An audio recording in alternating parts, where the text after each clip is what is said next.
तो चलिए question number 7 देखते हैं। क्वेश्चन नंबर 7 क्या कह रहा है? क्वेश्चन नंबर 7 है if sine 30 degree into tan 45 degree equal to sec 60 upon में के, देन द वैल्यू ऑफ के, यानी के की वैल्यू निकालनी है। तो देखो कैसे करेंगे इस क्वेश्चन को। पहले देखो साइन 30 क्वेश्चन ताल लेता हूँ। Sine 30 into tan 45 equal to sec 60 upon में के। ठीक है भाई, देखो साइन 30 की वैल्यू क्या होती है? 1 अपॉन में 2, 1 अपॉन 2, और टेन 45 का मान होता है 1 इक्वल टू सेक 60 का मान क्या होता है? देखो सेक 60 का मान होता है 2, तो हम यहाँ लिख देंगे 2 और अपॉन में के।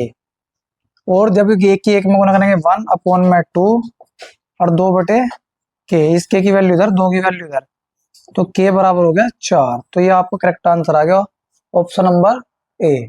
तो क्वेश्चन नंबर 8 देखते हैं क्या है। क्वेश्चन नंबर 8 क्या कह रहा है? क्वेश्चन नंबर 8 कह रहा है if 7 cos square theta plus 3 sine square theta equal to 4 then the value of theta, यानी थीटा की वैल्यू याद करनी है हमें, ये हमें गिवन है। ठीक है भाई, देखो कैसे करते हैं क्वेश्चन को। पहले क्वेश्चन ताल लेता हूँ मैं। 7 cos square theta plus 3 sine square theta equal to 4। अब देखो हम एक काम करेंगे, जैसे हमारा 7 है ये, ठीक है, इसे हम लिखेंगे 3 को अलग लिखेंगे और 4 को अलग लिखेंगे। तो देखो लिख लो, पहले मैं लिख लेता हूँ 4 कोस स्क्वायर थीटा प्लस 3 कोस स्क्वायर थीटा। देखो 4 और 3 कितने होते हैं? 7। तो हमने 7 को तोड़ दिया 4 और 3 में। ठीक है, उसके बाद इसे सेम लिखेंगे 3 sine square theta equal to 4। ठीक है भाई, यहां तक बात समझ में आ गई आपके। अब हम क्या करेंगे, देखो इसे हम सेम लिखेंगे 4 कोस स्क्वायर थीटा, और यहाँ जो है देखो ये 3 कोस स्क्वायर थीटा है, ये 3 साइन स्क्वायर थीटा है, इन दोनों से 3 कॉमन ले लेंगे।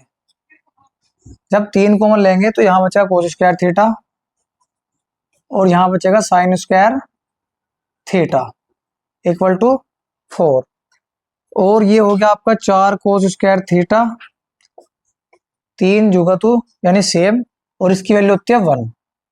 आपने आइडेंटिटी पढ़ी है sine square theta plus cos square theta equal to 1, तो इसका मान हो गया 1, यानी इसकी वैल्यू होगी 1 इक्वल टू 4। तो 4 cos square theta plus 3 equal to 4, इस 3 ऊपर ले जाओ भाई, तो 4 कोस स्क्वायर थीटा ये जाएगा आपका 4 माइनस 3, तो 4 कोस स्क्वायर थीटा बराबर हो जाएगा 4 में 3 गए 1, 4 में 3 जाके 1 बच गया, और ये जाएगा आपका कोस स्क्वायर थीटा बराबर 1 अपॉन, देखो इसे 4 को अपॉन में ले जाओ इसके, 1 अपॉन 4, और ये हो जाएगा आपका जब 1 अपॉन 4 हो गया तो कोस थीटा की अगर मैं वैल्यू निकाल लूंगा तो 1 अपॉन 4 पे स्क्वायर रूट लग जाएगा और यहाँ हो जाएगा प्लस माइनस का। ठीक है भाई, कोस थीटा बराबर प्लस माइनस के, ये अंडर रूट से बाहर निकलेंगे 1 अपॉन 4, तो 1/2, और जो यहाँ वैल्यू दी हुई है ये हमें 30 45 60 90 दी हुई है, तो इसका मतलब माइनस का तो आंसर नहीं होगा। ठीक है, अगर यहाँ 120 130 160 इस तरीके देता तो फिर हम माइनस का आंसर लेते भाई। ठीक है, तो हमारा जो आंसर होगा वो होगा कोस थीटा बराबर 1 अपॉन में 2, और 1 अपॉन 2 कोस में किसकी वैल्यू होती है? कोस 60 डिग्री की, तो जाएगा कोस 60 डिग्री, और जब कंपैरिजन करोगे तो कोस से कोस क्या जाएगा? कट जाएगा, तो थीटा की वैल्यू कितनी जाएगी? 60 डिग्री। तो ऑप्शन नंबर कौन सा? ऑप्शन नंबर सी इसका करेक्ट आंसर है, तो इसका आंसर है 60 डिग्री भाई। ठीक है,